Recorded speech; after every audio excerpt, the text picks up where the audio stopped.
Oh, he was playing out on the grass, and he just and Gonzalez went a little push bunt right past the pitcher, and all of a sudden it was like, there's no way he's gonna get there. He threw it, and then everybody's kind of like, no way. Then you go back and look at the replay, fucker got him out. God, he makes some plays, dude. So they won 2 nights ago, 10-2. Backed up old John Lackey. That was game 4. 4. No, game 5 was last night. That was game 4. So they evened it up. Because they were down 2-1. Faced Maeda. Johnny Lester on the bump, who's given up now 3 runs in, 23 innings this postseason? Yeah, he's been pretty damn good. And he's given up like 12 hits. The plan was all along. Joe Madden said he didn't want to use anybody but Lester and Chapman. He said Lester gives me 7, Chapman gives me 2. That's how it's going to work. For a while, because 7 and 2 is 9. That's profounding. So, it turns out he didn't have to do that because the Cubs ended up going up 8-1.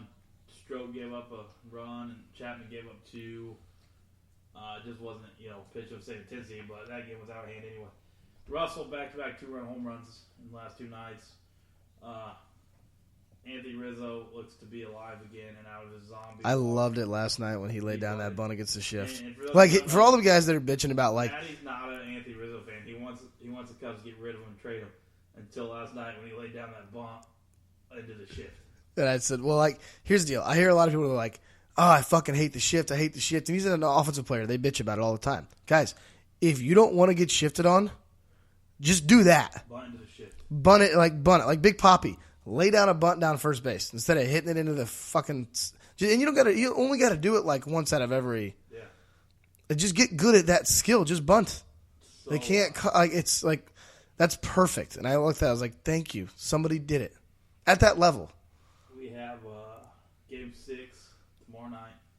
Yep. Kershaw Hendricks at home. Here's what I'm really thinking.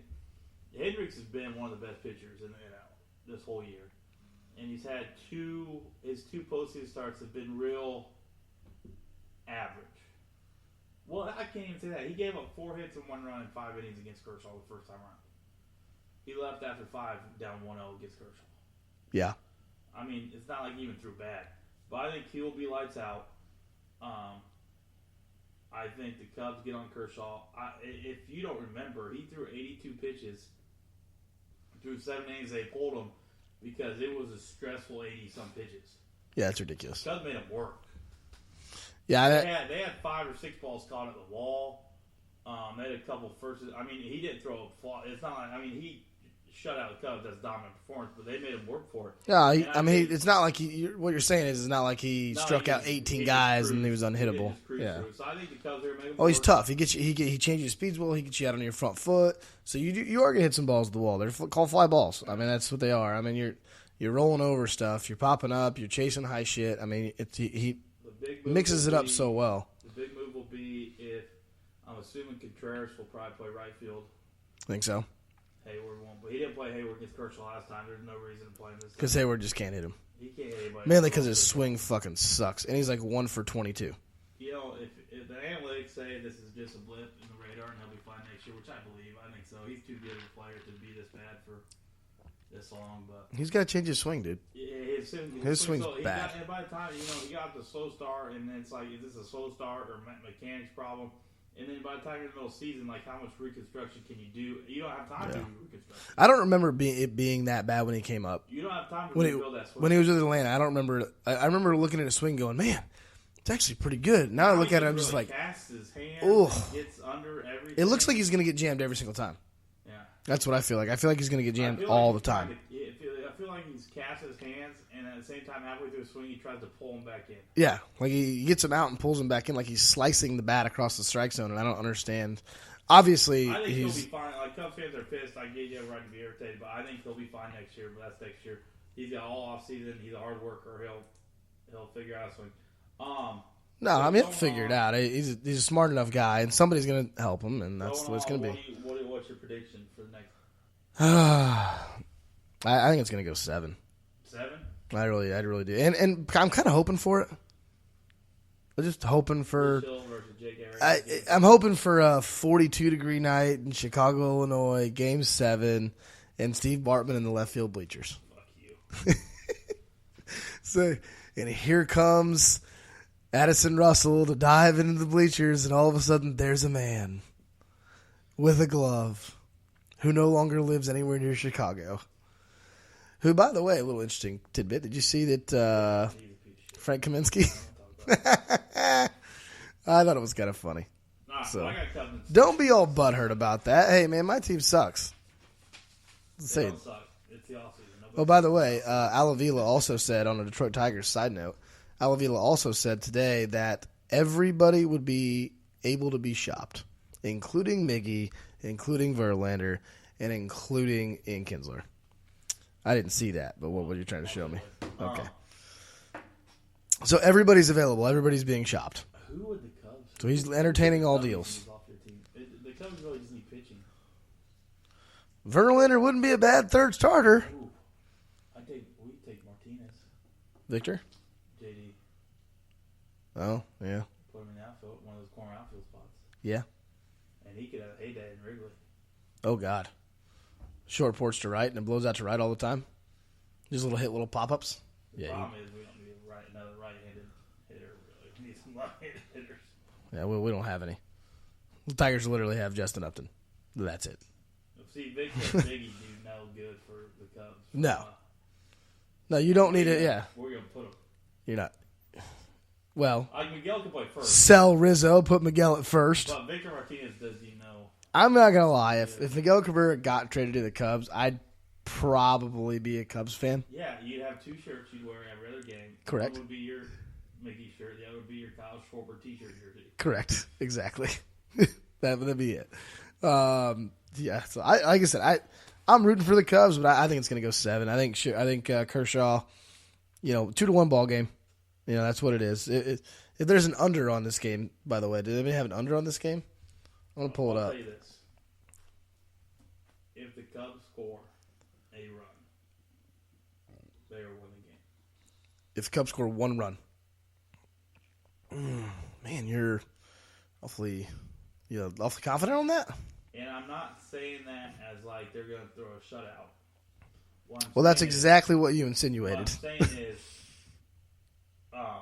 the Cubs do a really good job of piling on their lead.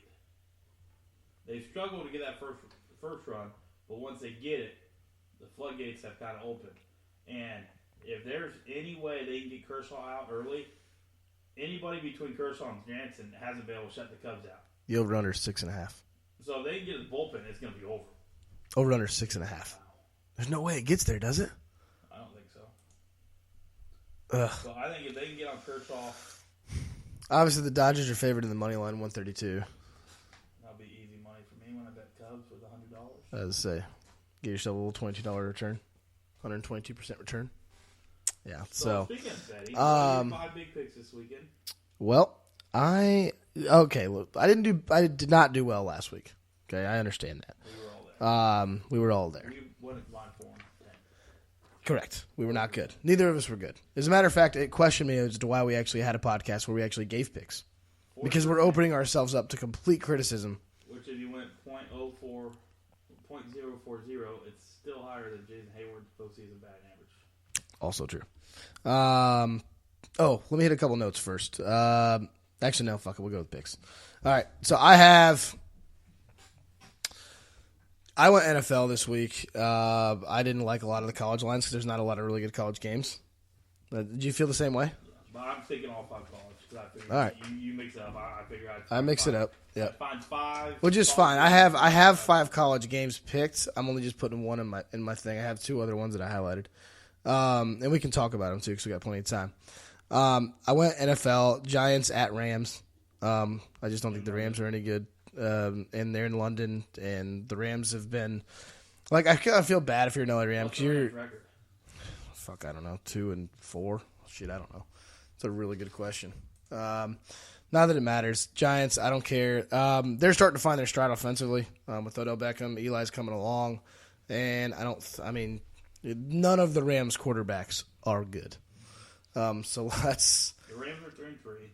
Rams are 3-3. Basic Jeff Fisher methodology tells us they can't win and go a game above 500, so they have to lose this game. Correct. To stay a game Yeah. below. I mean, they're already overachieving and somehow. Next week they will win to continue to 4-4. Okay. Yeah. So you got the Giants. I'm taking Giants -3 in London. That is an 8:30 a.m. kickoff. 9 a.m. kickoff. Right, Smitty? 9:30. Okay. Yeah. 6:30 Pacific. I love Sunday morning football. I don't care where it's at. It's just the fact that I have an excuse to drink when I wake up. Easy like Sunday Yeah. morning. So, another one of my locks. It's kind of, I kind of feel bad. It's like dating one of your ex-girlfriends. Because I'm gonna pick the Lions. They're at home, and they're a 1-point favorite against the Redskins, who they're just the Redskins. They're not great. They're not good. They are, they're 4-2. They've literally beat like nobody. I don't think. They beat the Giants. They beat Cleveland. They beat Baltimore, and they beat Philly. So you know what? Yeah, I'm sticking with the Lions because I think the Lions at home just find a way to keep winning shit. Excuse me. Matty Stafford's playing his ass off. Matty Stafford's playing his ass off. My boy Theo Riddick up there doing work. That kid is a fantasy football. He's a diamond in the rough, if you will, or a lion in the weeds. Yeah. So that was a really bad. It was a bad attempt today. I've had better. It's one of my favorite. It's a good movie. Liar, Liar. When Jim Carrey's coming down, they just had sex. They just laying in bed, and she goes, "How was it?" This is the point where he literally can't lie. And he just rolls over and says, "I've had better." And she fucking kicks his ass out, which is awesome. All right, so I had the Lions, and the lock of the week. I literally don't understand how it's only 7.5. Pittsburgh is without Ben Roethlisberger.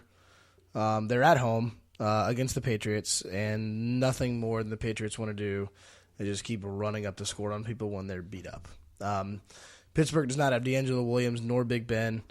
It's 7.5. I'll take the Patriots all day. That's probably a 20-point ball game because the backup quarterback for the Pittsburgh Steelers, Landry Jones. Landry Jones. Who? Mike Jones. Well, Mike Jones back in the day. Tipping on fofos. Yep. Yeah. Yep. Yeah, I just don't. There's no way that Pittsburgh scores that many points, right? Are they going to score? I mean, they still have Le'Veon Bell. That's the only fucking option. It's Le'Veon Bell. Yeah. What's the spread again? 7.5. Carry the 1, 5. Nope. No cover. Nope, no cover. I think this is our this is a clean the couches game. Clean the couches, find the pennies, put them in a jar. Whatever you did bet on Purdue 2 weeks ago. Take him to the Coin Star, get him up, load him to your nearest bookie. Clean the couches, man. That's the clean the couch pick of the week. All right, I have another game. The Broncos -9. So the Broncos have to score 10 on the Houston Texans. The Broncos have to score 10 because they're not going to score. One of the worst defenses in the NFL, though. Yeah, Houston? Yeah, they're bad. Yeah, I'm aware. And the Broncos have to score 10, and there's no way that Brock Osweiler is going to score against the So you're Broncos. taking Broncos. Hell yes, I'm taking the Broncos. You kidding me? Why it's on Sunday? That's two big lines. I don't know why I feel so comfortable with those. I feel like there's more blowouts in games. Like, if you have a bad quarterback, which Houston does. Lions and blowing and hunted by the FBI. I said Lions. I didn't say lines. Blowing lines. That's not what I said. There's two big lines. Oh, yeah, I did say. Oh, I thought you said lions. That is two big lines. Yeah. We're talking about cocaine. I was talking about the 7.5 and the 9. Was talking about the 7.5 and the 9 that I'm betting on. So you got the Broncos. Yep. And your fifth pick? You probably have this one too, I'm guessing. This is my college one. The Aggies of Texas A&M at University of Alabama. Crimson Tide. I'll be locking up the Crimson Tide at 17.5. I'm locking it up I can't tell all you what day. I have.